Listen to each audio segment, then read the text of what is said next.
नमस्कार बंधुओं। भारत को आजाद हुए 88 साल हो गए।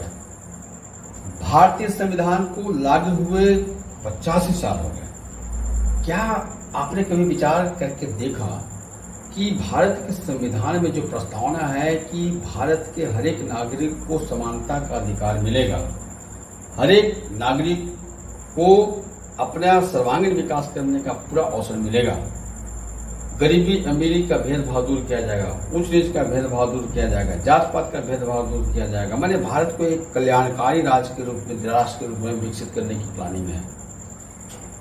क्या अभी तक वो पूरा हुआ? इस पर कभी विचार करके आप लोगों ने देखा? हो सकता है कि आप विचार करके देखे होंगे, लेकिन उस सोल्यूशन तक नहीं पहुंच पा रहे होंगे।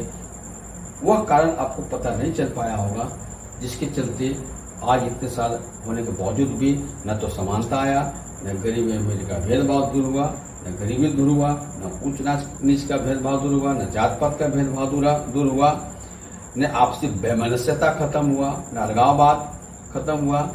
मतलब जितनी भी बुराइयां हैं, सामाजिक बुराइयां, जितनी भी संकीर्णता है, जितनी भी परेशानियां, वो बढ़ती गई और बढ़ती जा रही है। बंधुओं, आज मैं इन्हीं कारणों पर विचार करने जा रहा हूं।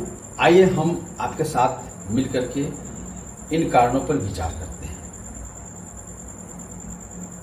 बंधुओं, देखा जाता है कि जो भी प्रॉब्लम खड़ा हो रहा है, उस संविधान में जो प्रावधान है, त्रुटियां, उनके कारण खड़ा हो रहा है। तो इस पर विचार करेंगे तो आप देखेंगे कि भारतीय संविधान में कई त्रुटियां हैं।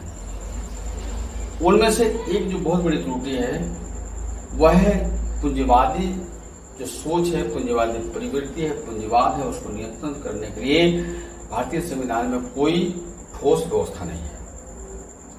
इसी कारण पूंजीवाद बहुत तीव्र गति से आगे बढ़ रही है।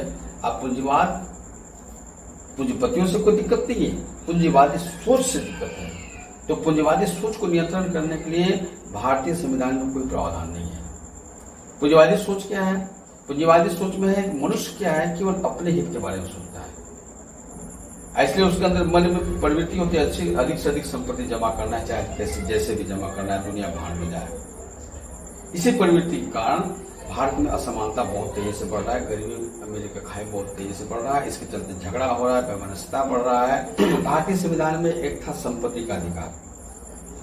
संपत्ति के अधिकार के कारण मनुष्य अपनी शक्ति के द्वारा, अपनी क्षमता के द्वारा उस एकदम अधिक से अधिक जितना संभव संपत्ति बटोर के जमा करता था।